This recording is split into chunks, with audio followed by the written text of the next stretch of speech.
ನೋಡಿ, ಕಳೆದ ವರ್ಷ ಇದೇ ಟೈಮಿಗೆ ನಿಮ್ಮ ಚಿತ್ರ ಬಿಡುಗಡೆ ಆಗ್ತಾಯಿತ್ತು 25ಕ್ಕೆ. ಈ ಬಾರಿನೂ ಕೂಡ ಇದೇ ಟೈಮಿಗೆ ಚಿತ್ರ ಬಿಡುಗಡೆ ಮಾಡ್ತಾಯಿದ್ದೀರಿ.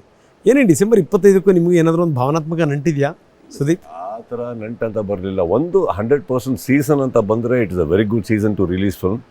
ಆ್ಯಂಡ್ ಈ ವರ್ಷದಲ್ಲಿ ಆ್ಯಕ್ಚುಲಿ ಬಿಲ್ಲಾರಂಗ ಭಾಷೆ ನಾನು ಏನಾರ ಮಾಡಿ ಬಿಡುಗಡೆ ಮಾಡಬೇಕು ಅಂತ ಇದ್ದೆ. ಬಟ್ ಅದು ಹೋಗ್ತಾ ಇರೋ ರೂಟಲ್ಲಿ, ಅದು ಆಗ್ತಾ ಇರೋ ಸ್ಕೇಲಲ್ಲಿ, ಸೆಟ್ಸ್ ತೊಗೊಳ್ತಾ ಇರೋ ಟೈಮಲ್ಲಿ ಆಗಲ್ಲ ಅಂತ ಗೊತ್ತಾದಾಗ ನನಗೆ ಇಮಿಡಿಯೇಟಾಗಿ ಒಂದು ಸಿನಿಮಾ ಬೇಕಿತ್ತು. ಸೊ ಬಟ್ ನನಗೆ ಮ್ಯಾಕ್ಸ್ ಮುಗಿದ ಮೇಲೆ CCL ಅಲ್ಲಿದ್ದೆ, ಯಾವ ಕತೆ ಓಕೆ ಆಗಿರಲಿಲ್ಲ, ಅಥವಾ ಕತೆ ಓಕೆ ಆಗಿದ್ದು ಯಾವುದೂ ಇಮಿಡಿಯೇಟಾಗಿ ಮಾಡೋಕ್ಕೆ ನಾನು ರೆಡಿ ಇರಲಿಲ್ಲ.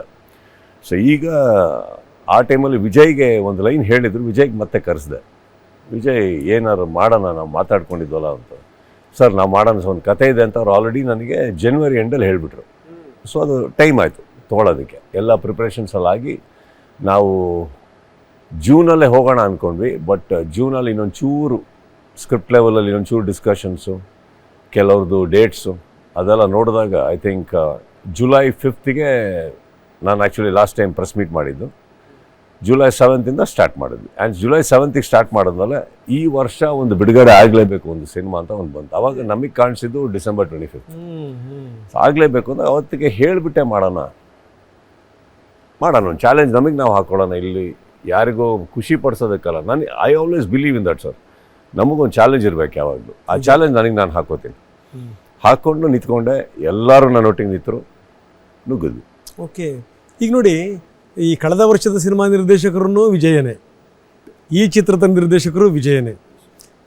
ನನಗನ್ಸುತ್ತೆ ಕಿಚ್ಚ ಅಷ್ಟು ಸುಲಭವಾಗಿ ಎರಡೆರಡು ಸಿನಿಮಾಗಳಿಗೆ ಅವಕಾಶ ಕೊಡಲ್ಲ. ಎಲ್ಲೋ ಅಲ್ಲ, ಯಾಕೆ ನಾನು ಈ ಮಾತನ್ನು ಹೇಳ್ತಾ ಇದ್ದೀನಿ ಅಂದರೆ, ಯಾಕೆ ಈ ಮಾತನ್ನು ಹೇಳ್ತಾ ಇದ್ದೀನಿ ಅಂದರೆ, ಅಲ್ಲ ಅದು ಏನು ಗೊತ್ತಾ ಸರ್, ನಿಮ್ಮ ಮನಸ್ಸು, ನೀವು ಬೆಳೆದು ಬಂದಿರೋಂಥ ಹಾದಿಯನ್ನು ಗಮನಿಸಿದ್ರೆ ತುಂಬ ಚೆನ್ನಾಗಿ ಗೊತ್ತಾಗುತ್ತೆ. ನಿಮಗೇನೋ ಒಂದು ವಿಶೇಷತೆ ಕಂಡಿರುತ್ತೆ, ಅಥವಾ ಹೀ ಈಸ್ ಡಿಫ್ರೆಂಟ್ ಅಂತ ಅನಿಸಿರುತ್ತೆ. He simple sir. That's what I like about him. He simple, complicated ಇಲ್ಲ, ವ್ಯಕ್ತಿಯಾಗೂ ಕಾಂಪ್ಲಿಕೇಟೆಡ್ ಇಲ್ಲ, ಅವ್ರ ಸ್ಕ್ರಿಪ್ಟು ಕಾಂಪ್ಲಿಕೇಟೆಡ್ ಇಲ್ಲ. ಸೊ ಏನಾಗುತ್ತೆ, ಸಮ್ಟೈಮ್ಸ್ ನಾವು ಕೆಲವು ಕತೆ ಮಾಡ್ಬೇಕಾದ್ರೆ ತುಂಬ ಚಾನ್ಸಸ್ ತೊಗೊತಾ ಇದ್ದೀವ ಈ ಕತೆ ಒಟ್ಟಿಗೆ ಅಂತ ಕೆಲವು ಕತೆಗಳಲ್ಲಿ ಫೀಲ್ ಬರ್ತಾವೆ. ಅಂದರೆ ಇದು ಹೋದರೆ ಜನ ಒಪ್ಪಿದ್ರೆ. ಸೊ ಇವ್ರದ್ದು ಒಂದು ಮಿನಿಮಮ್ ಗ್ಯಾರಂಟಿ ಥರ ಒಂದು ಕತೆ ಇರುತ್ತೆ ಯಾವಾಗಲೂ. ಅಂದರೆ ನೀವು ಹೋಗಿ ನೋಡಿ ಬರ್ಬೇಕು ಅಷ್ಟೇ. ತುಂಬ ಒಂದು ರಿವ್ಯೂಸ್ ಮಾಡೋಕ್ಕೆ, ಅಂದರೆ ಬೈಸೆಕ್ ಮಾಡೋಕ್ಕೆ ಆಗಲ್ಲ. ಅದು ಕಾರಣ ಏನಂದ್ರೆ ಅಂಥ ಒಂದು ತಲೆ ಕೆಟ್ಟೋಗುವಂಥ ಸ್ಕ್ರಿಪ್ಟ್ ಪ್ಲಾಟ್ ಆಗಿರಲ್ಲ. Is a very simple person, simple ಕತೆ. ಆ ಸಿಂಪಲ್ ಕತೆ ಒಳಗೆ ಅವ್ರು ಬರೆಯೋ ರೀತಿ ಒಳಗೆ twist and turns. C Max ನೋಡೋಕೆ ಹೋದರೆ it's a very simple story sir. It is not a complicated story. ಏನಿಲ್ಲ ಅದರಲ್ಲಿ ಆ್ಯಕ್ಚುಲಿ. ಚಿಕ್ಕದೊಂದು ಪಾಯಿಂಟು, ಆ ಪಾಯಿಂಟ್ ಇಟ್ಕೊಂಡು ಅವ್ರು ಬರೆದಿದ್ದು ಸೀನ್ಸು ಆ್ಯಂಡ್ ಅದರೊಳಗೆ ಇರುವಂಥ ಪಾತ್ರಗಳು, ಒಂದೊಂದು ಪಾತ್ರಕ್ಕೂ ನೀವು ಹತ್ರ ಆಗ್ತೀರ ಮ್ಯಾಕ್ಸಲ್ಲಿ. ಬರೀ ಹೀರೋ ಮಾತ್ರ ಅಲ್ಲ. ಇನ್ಫ್ಯಾಕ್ಟ್ ನೀವು ಮ್ಯಾಕ್ಸಲ್ಲಿ ಇನ್ನೊಂದು ಇಷ್ಟಪಡಬೇಕಾಗಿರೋದು ಅಥವಾ ಗಮನಿಸಿದಿರೋ ಇಲ್ಲೋ, ಸ್ಟ್ರಾಂಗ್ ವಿಲನ್ ಇಲ್ಲ. ಕರೆಕ್ಟ್, ಒಬ್ಬ ಇದ್ದಾನೆ ಅಷ್ಟೇ, ಫೈಟಿಗೆ ಬರ್ತಾನೆ ಬಿಟ್ಟರೆ ಒಬ್ಬ ಸ್ಟ್ರಾಂಗ್ ಅಂತ ಯಾರು ಇಲ್ಲ. ಬಟ್ ಸಿ ಅಷ್ಟು ಬ್ಯೂಟಿಫುಲ್, ಆ ಕತೆಗೆ ಅಷ್ಟೇ ಬೇಕಿದ್ದು. ತುಂಬ ಚೆನ್ನಾಗಿ ಪೋಣಿಸಿದ್ರು. So he is more simple and ನನಗೆ I could connect to him. ಅದು I could connect him because in real life ನನಗೂ ಸ್ವಲ್ಪ I simplify things. I don't like to complicate things. Correct.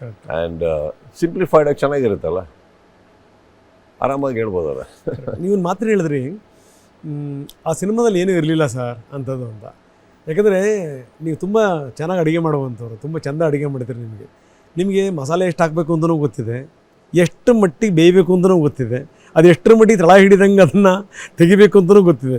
ಆಮೇಲೆ ನೋಡಿದಂಥ ಸಂದರ್ಭದಲ್ಲಿ ಇದರಲ್ಲಿ ಏನೂ ಇಲ್ಲ ಅನಿಸುತ್ತೆ ತಿನ್ನೋದಕ್ಕಿಂತ ಮೊದಲು. ಆದರೆ ಬಾಯಾಗಿ ಇಟ್ಕೊಂಡ್ಮೇಲೆ ಗೊತ್ತಾಗುತ್ತೆ, ಓಹ್ ಇದೆಲ್ಲದು ಉಪ್ಪು ಖಾರ ಹುಳಿ ಭಾಳ ಅದ್ಭುತವಾಗಿದೆಯಪ್ಪ ಅಂತೇಳಿ ಅಂತ. ಹಾಗೆ ಏನೂ ಇಲ್ಲ ಅಂತನೇ ಅದೆಲ್ಲದನ್ನೂ ಕೊಡೋದಿದೆಯಲ್ಲ, ಅದೇ ಕಲೆಗಾರಿಕೆ. ಹೊಟ್ಟೆ ಹಸಿವು ಮೇಲೆ ಡಿಪೆಂಡ್ ಆಗುತ್ತೆ ರಂಗನಾಥ್ ಅವರೇ. ಪಾಯಿಂಟ್. ಈಗ ನೀವು ಬಂದಾಗ ನಿಮ್ಮ ಹಸಿವು ಯಾವ ಮಟ್ಟಿಗಿದೆ, ನಾನು ಅದ್ರ ಮೇಲೆ ಅಡುಗೆ ಮಾಡಿದ್ರೆ ಸಾಕು.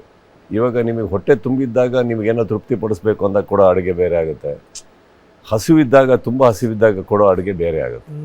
ಅದು ಹಸಿವಿದ್ದಾಗ ನಾನು ನಿಮಗೆ ತುಂಬ ಚೆನ್ನಾಗಿ ಒಂದು ಬಿಸಿ ಬಿಸಿಯಾಗಿ ಅನ್ನ, ದಾಲು, ನಿಮಗೆ ಬಾಯಿ ರುಚಿ ಇದ್ದರೆ ಒಂದು ಚೂರು ಉಪ್ಪಿನಕಾಯಿ, ಒಂದು ಪಾಪಡು, ಏನೋ ಪಟ್ಟ ಅಂತ ತಂದು ಹಾಕಂಗೆ ಆಗ್ಬಿಟ್ರೆ ನಿಮಗೆ, ಐ ಸ್ವೇರ್ ಆನ್ ಗಾಡ್ ಆ ಊಟದ ಮುಂದೆ ಯಾವ ಊಟ ನಿಲ್ಲಲ್ಲ ಅವತ್ತು. ತುಂಬ ಹೊಟ್ಟೆ ಹಸಿತೈತೆ ಸರ್ ಪಾ ಥರ ಅಂತೀರಿ ಆವಾಗ. ಕರೆಕ್ಟ್. ಬಾಯಿ ರುಚಿ ಬರೋದು ಯಾವಾಗ ಅಂತಂದರೆ ನಿಮ್ಮ ಹೊಟ್ಟೆ ತುಂಬಿರ್ಬೇಕಾರೆ. ಸೊ ಇವಾಗ ನಾವು ಸಿನಿಮಾ ಮಾಡಬೇಕಾದ್ರೆ ಎರಡು ರೀತಿ ಬರುತ್ತೆ. ಹಸಿವಿರೋ ಕಡೆ ಊಟ ಹಾಕ್ತಾ ಇದೀವ, ಹೊಟ್ಟೆ ತುಂಬಿರೋರಿಗೆ ಊಟ ಹಾಕ್ತಾ ಇದೀವ ಅಂತ ನನಗೆ ಮೊದಲನೇದು ಕಾಣ್ತದೆ ಸರ್. ನಮ್ಮ ಚಿತ್ರರಂಗಕ್ಕೆ ಸಿನಿಮಾಗಳು ಬೇಕು, ನಾವು ಬೇಕಾಗುತ್ತೆ. ಮ್ಯಾಕ್ಸ್ ಅನ್ನೋ ಸಿನಿಮಾ ಏನಾಯಿತು ನನಗೆ ಅದು ಕೊಡ್ತು, ಬಟ್ ಅವರು ಪ್ರೊಡಕ್ಷನ್ ಕಡೆಯಿಂದ ಸ್ವಲ್ಪ ಡಿಲೇಗಳಾಯಿತು. ಅಂದರೆ 23ನೇ ಇಸ್ವಿಯಲ್ಲಿ 23ಯಲ್ಲೇ ಬರಬೇಕಾಗಿದ್ದು 24 ಡಿಸೆಂಬರಿಗೆ ಬಂತು. ಆ ಮಿಸ್ಟೇಕ್ ನಾವು ಈ ಸಿನಿಮಾದಲ್ಲಿ ಮಾಡಲಿಲ್ಲ.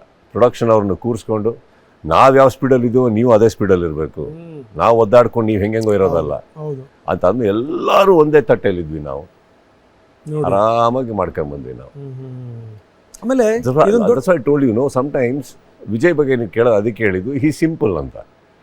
ಈಗ ನೀವು ಅಡುಗೆ ಬಗ್ಗೆ ಮಾತಾಡೋದ್ನಲ್ಲ ಆ ಥರ ಸರ್, ಸಿಂಪಲ್. ಸೊ ಏನೋ ನಾನು ಪ್ರಪಂಚಕ್ಕೆ ಹೇಳಬೇಕು, ಆ ಥರ ಸಿನಿಮಾ ಬರ್ತಾಯಿದೆ, ಈ ಥರ ಸಿನಿಮಾ ಬರ್ತಾಯಿದೆ, ನಾವು ಈ ಥರ ಸಿನಿಮಾ ಹೇಳಬೇಕು ಅಂತ ಹೋದಾಗ ಏನಾಗುತ್ತೆ, ಆ ಹುಡುಕಾಟದಲ್ಲಿ ನಾವು ಏನೇನೋ ಮಾಡೋ ಸಾಧ್ಯತೆ ಇರುತ್ತೆ. ಗೆಲ್ಬೋದು, ಗೆಲ್ದರೆ ಇರ್ಬೋದು, ಪ್ರಯತ್ನಗಳಿರ್ತವೆ. ಬಟ್ ಇಲ್ಲಿ ನನಗೆ ಹಂಗೆ ಬರಲಿಲ್ಲ ಸರ್. ಒಂದು ಸಿಂಪಲ್ ಒಂದು ಕತೆ ಹೇಳೋಣ ಅಷ್ಟೇ ಸಾಕು. ಇವಾಗ ಎಲ್ಲ ಹಾಗೆ ಹೋಗೋಕ್ಕಾಗಲ್ಲ, ಮಾಡಿದ್ವಿ ಸರ್.